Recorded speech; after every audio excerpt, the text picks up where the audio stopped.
السلام عليكم ورحمة الله وبركاته. الحمد لله. بسم الله والصلاة والسلام على رسول الله وعلى آله ومن والاه. Alhamdulillah, it's a blessing to be here. It's an extraordinary crowd. When you come to New York, you have to change your state of mind. You have to enter into a New York state of mind. Things are different here. People are different. Time is different. You have a different set of criteria for time. You call it a New York minute. We don't have that in California. We don't have a San Francisco minute or a Los Angeles minute, but you have a New York minute. This city, my father actually went to Columbia, so I have roots in New York. My father actually grew up here. He was born in Minnesota, but grew up here. And when I first became Muslim, I came to this city from California, and I was very young, and it was very overwhelming to be in this city. You can go outside now. It looks as crazy today as it did back then. It's just different, but it's still crazy. And when I came here, I hooked up with the Muslim community that was here. And amongst them was Imam Talib Abdul Rashid. I was actually caught in the middle of a gunfight in Harlem. I'm not making this up. You couldn't make this up. And he remembers too. You know, I was like selling books, and suddenly some people started shooting at each other. Say, welcome to New York. That was my welcome. I'm coming from California. People smoke marijuana in California. Everything's slow. We have medical marijuana, and everybody's sick in California, so everybody's stoned. Right? So you know, that was my welcome to California, welcome to New York. And then, in order to survive here, people used to sell jewelry. So I actually went, and they taught me how to do it. Went and bought silver from the Koreans, went down to Greenwich Village. I was there with a man named Abdul Qadir. I don't know if he's still alive. He got stabbed while I was here. But he was from Georgia. And we were walking one day. This is a true story. We were walking one day, and there was a prostitute, and there was 4 or 5 guys from New Jersey. They had Jersey plates, white guys in his car. It was an African-American prostitute. And they started talking to her. And we walked by, and this guy, Abdul Qadir, who I'm with, says, "Sister, don't get in that car." She said, "I'm not getting in that car." Well, one of the guys gets out of the car with a baseball bat and said to him, "What's it to you?" And I swear to God, he was probably 6'3" or something. He looked like an ex-football player. He walked up to this guy. He'd been in prison. He walked up to this guy and right up to his face, and he said, "I'm a Muslim. We don't hit first, so you go ahead and take your best shot." And this guy just got in the car and with their tail between their legs drove back to New Jersey. So that's a New York state of mind, right? So this was a state of mind that I was getting into, a little scary. So I was ready to go overseas to the Middle East, study Arabic, right? Seriously, I was here studying Ebonics, but I went over and studied Arabic. But it was a good experience for me to see this community here because I was part of history. I was at State Street. I went to Atlantic Avenue. I saw Muhammad Adli when he used to give those khutbahs there. And there was a brother, African-American, very light-skinned, Imam Ibrahim, who had studied overseas.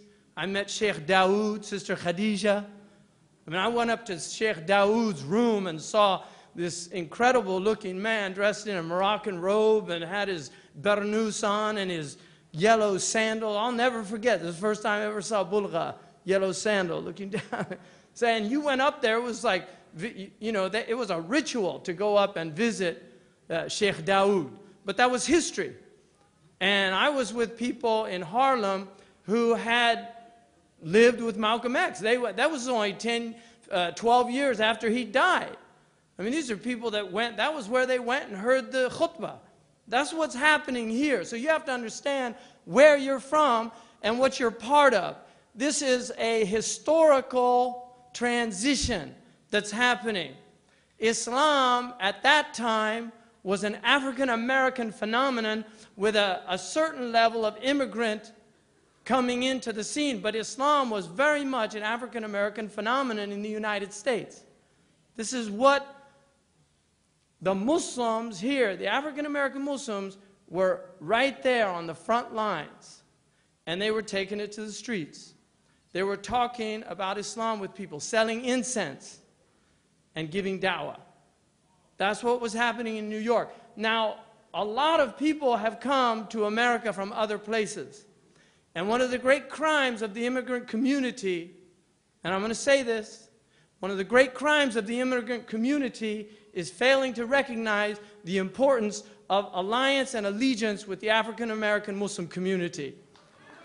This is something that we all have to be aware of. You see, because you can't say to an African-American, go back from where you came from. All right? Right here from the start. In fact, long before many of the white people walking around, because they came later. We're talking about 500 years. This is when it begins. So it's very important for people to recognize that an allegiance with the African-American Muslim community is only going to strengthen the Muslim community in the United States of America. There's no other way to strengthen this community. The African-American community is also the canary in the coal mine of America. If you want to see where America is going, you look at the African-American community. They're going to tell you where this country is going. And you can see two clear roads, a road of construction and a road of destruction within the community. Islam will help people make those U-turns on that road of destruction. It will help to reunite the African-American community with an incredible tradition of family. Because this is a community that survived the destruction, the institutionalized destruction of the family. And despite that, these families were thriving in this country for a long time, in spite of all the institutionalized attempts to destroy those families. But there are many people today within that community who are suffering from the breakdown of the family. Islam is rooted in family. It can reunite. It can reinvigorate. These people need Islam. These people need Islam. And that is why a strong African-American community is a strong American Muslim community, but it's also a strengthening of the overall African-American community in this country. A community that is the first to suffer when there's economic hardships in this country. It's the first to suffer. People talk about a depression. Go in to some of the inner cities in America and tell them about depression. They've been in depression for decades. It's not something new in that community. And that's why beacons of light and hope like Masjid al-Taqwa are what we need to strengthen in this country. These are the beacons of hope in very bleak and desolate places. And it's important for the immigrant community to be aware of that. The first time I heard Imam Siraj was in Los Angeles. And I know for many people that if you're old enough, you can ask people from a certain generation, where were you when Kennedy was killed? I'm not from that generation. I wasn't old enough. But there are people that remember. There are people that remember exactly where they were when they first found out about 9/11. But if you think, you can remember where you first heard Imam Siraj. Because Imam Siraj is a voice that's powerful. It's a voice that resonates. It's a voice that speaks the truth. He's been attacked, he's been slandered, he's been maligned, he's been vilified. But despite that, he struggles on. Imam Siraj, like all of us, is a work in progress. This is the human condition. There's people that want to say that something you said 20 or 30 years ago, you still say today. No, there's something called human evolution. People transform. People become more aware, especially inveterate and permanent student like Imam Siraj. Every time I've ever seen him, like Ingrid Mattson earlier, Dr. Mattson said, he's always got his bag of books. He's always got his pens. He's always got his dictionary. He's one of the scholars of the American Muslim community. He's had a lifetime of scholarship. And his community, to me, is one of the most important communities in the United States of America, and helping it is one of the most important things we can do as a community. And our community has to recognize this, and this has to transcend this ballroom. It has to transcend this ballroom.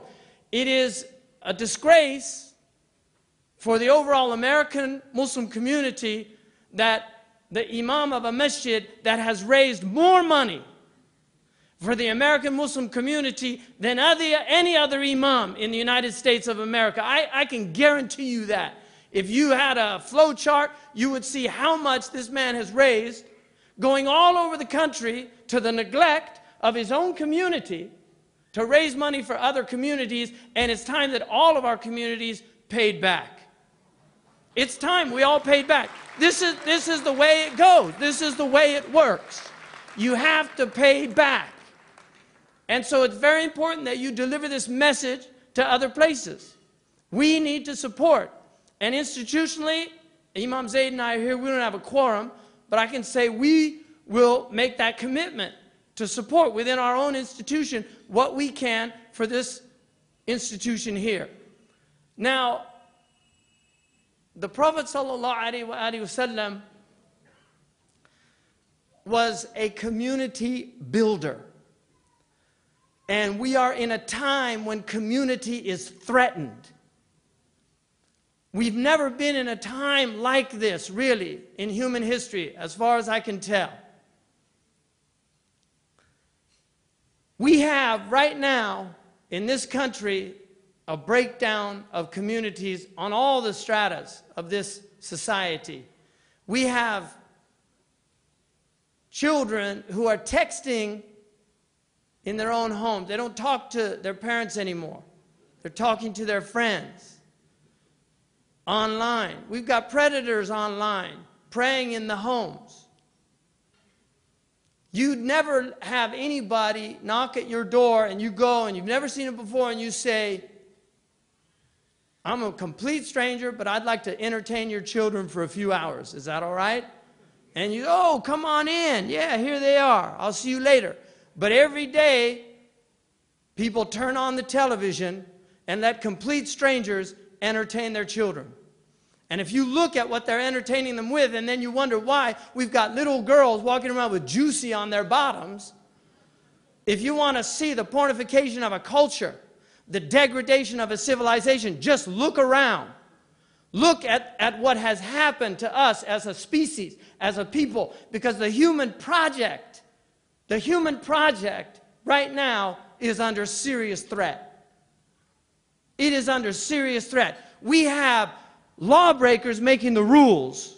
We've got rulers breaking the laws. We've got banksters on Wall Street. We've got gangsters on Main Street. And we've got heads of football teams with charitable organizations that are used as fronts to molest children in showers at those same football stadiums. What's going on in this country? We've got 1 out of 5 women being raped in this country right now. This is their own statistics. This is what we're being told. What is happening? What's happening to us as a species, as a people? What's happening to us? We have to ask these questions. What kind of a society do we want our children to grow up in? What kind of a culture do we want to be part of? I want to be part of a culture that elevates people, that illuminates people, that gives them language to speak with power, like that beautiful spoken word that we heard earlier. Poets, a culture of meaning. This is what I want to have for my children and my children's children and the people around me.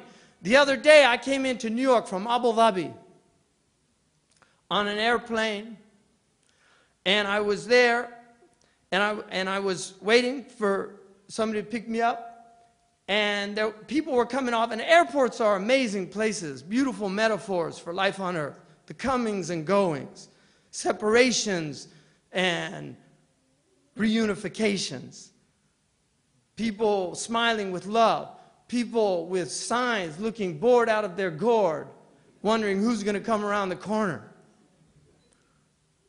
There were two little girls, and they were beautiful little girls. They couldn't have been more than 5 years old. They were Asian American, and they came around the corner, and I saw them immediately, and they saw their grandfather, and their eyes lit up. And they ran, and they just said, "Grandpa," and they hugged him. And then a few seconds later, the mother came, looking harried and disheveled. She came, and she gave her father a hug. And I actually told him, I said, "You're a lucky man," because they just, with so much love, they went up to their grandfather. And then the woman started frantically looking through her purse, and then a woman came up to her, and she said, "Did you lose this?" And she handed her an iPhone, and she said, "Oh, thank you." She said, "I found it in the bathroom, and I saw you leave, so I thought it might be yours." And then she turned to her father, and she said, "I lost my tickets at Starbucks, and somebody brought them to us. And now I lost my phone, and this person brought them to us. Thank God for the good people." And this little 5-year-old girl said, "Hooray for the good people. Hooray for the good people."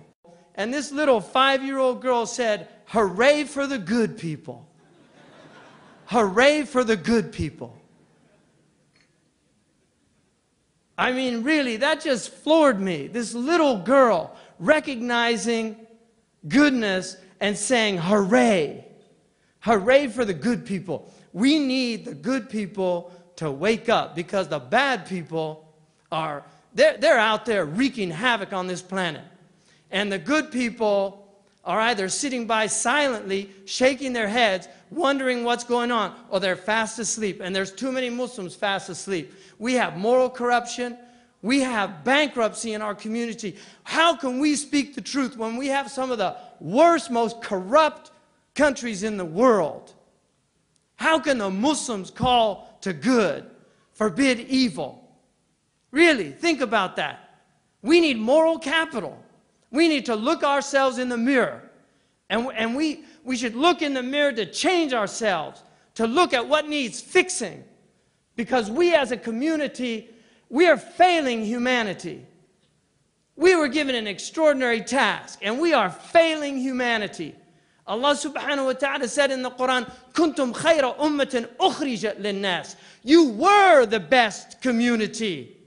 And that kuntum is in the past tense for a reason, because it referred specifically to that first community. Kuntum khayra ummatin ukhrijat linnas. You were brought forth for all of humanity. Linnas. Ta'muruna bil ma'ruf wa tanhauna 'anil munkar wa tu'minuna billah. You enjoin what is right. You forbid what is evil, and you believe in God. Any community that has these three qualities shares in that excellence of that first community. That's what we need to be doing as a community. فَلْتَكُمْ مِنْكُمْ أُمَّةٌ يَدْعُونَ إِلَى الْخَيْرِ. Let there be amongst you a community that calls to good. That calls to good. يَأْمُرُونَ بِالْمَعْرُوفِ وَيَنْهَوْنَ عَنِ الْمُنْكَرِ وَأُولَٰئِكَ هُمُ الْمُفْلِحُونَ. They enjoin what is right and they forbid what is evil. And these are the successful ones. وَلَا تَكُونُوا كَالَّذِينَ تَفَرَّقُوا وَاخْتَلَفُوا مِنْ بَعْدِ مَا جَاءَهُمُ الْبَيِّنَاتُ. And don't be like those people who went into sects and divisions and differed after these clear signs had come to them. وَأُولَٰئِكَ لَهُمْ عَذَابٌ عَظِيمٌ. These will have a painful chastisement. The only way this community can be united without the divisions is by recognizing the nature of humanity, which is to differ about things. Muslims have always differed. We incorporated difference into our religious ethos. We have different ways of viewing things. Each of our groups has their scholars. There are rightly guided groups, and then there are misguided groups. Unfortunately, there's differences about who those rightly guided groups are and who the misguided groups are. There's where the problem arises. But if you take a broad-based criteria, a broad-based criterion, a generous criterion of our imams who are well known in our community throughout history, we can unite as a community. America, the American Muslim community, the Canadian Muslim community, these can be beacons of light for other places. The fact that the Majlis Council of Scholars in this city is one of the most extraordinary accomplishments in the Muslim world. I'm not talking just about the United States of America. A group of imams from diverse backgrounds, different geographical locations, to come together, to work together. That's what can happen in this country. We have the potential to change the world that we're in. And there's no other reason to be in this world unless you're here to change it for the better.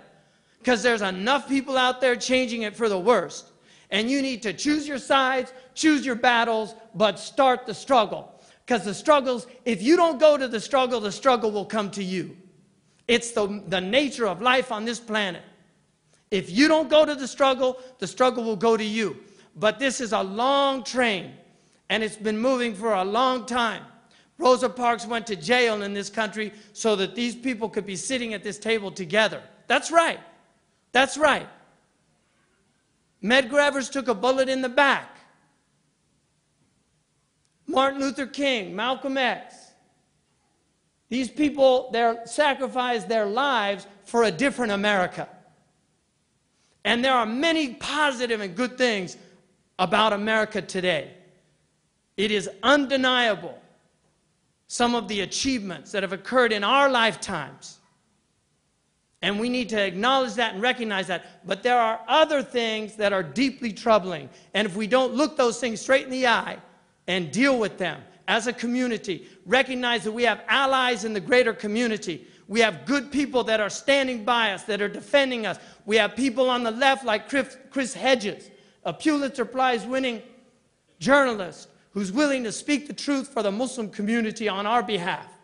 And those people need to be recognized. We have people like Robert George, who's on the right, one of the most significant legal minds in the United States today, teaching at Princeton, defending the Muslim community. We need to recognize who our allies are. And those out there who are attacking this community, there are some of them who are simply ignorant. They need to be educated. There are others that are educated, but they have an agenda. You cannot blame the Jewish community, not all of the Jewish community, but a certain segment of the Jewish community in this country does not like the idea of a strong Islam in America, because the Jewish community has worked very hard to be enfranchised in this country. Many of the Jewish community has a tribal allegiance to Israel, just like many of the people in this hall might have some tribal allegiances to places they came from too. That's human nature. That's human nature. So you have to be aware there are people that are deeply disturbed by the idea of a powerful, vibrant Muslim community that is going to engage the dominant community in new discourses. But there are people within the Jewish community that have stood by our community, defended our community, so it's important for us to distinguish friends from foes.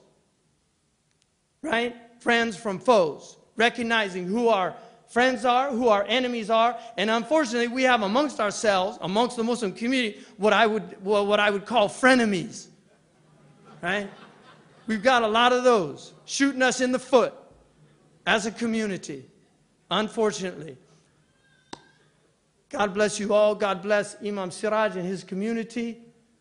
We owe them our support. Assalamu alaikum wa rahmatullahi wa barakatuh.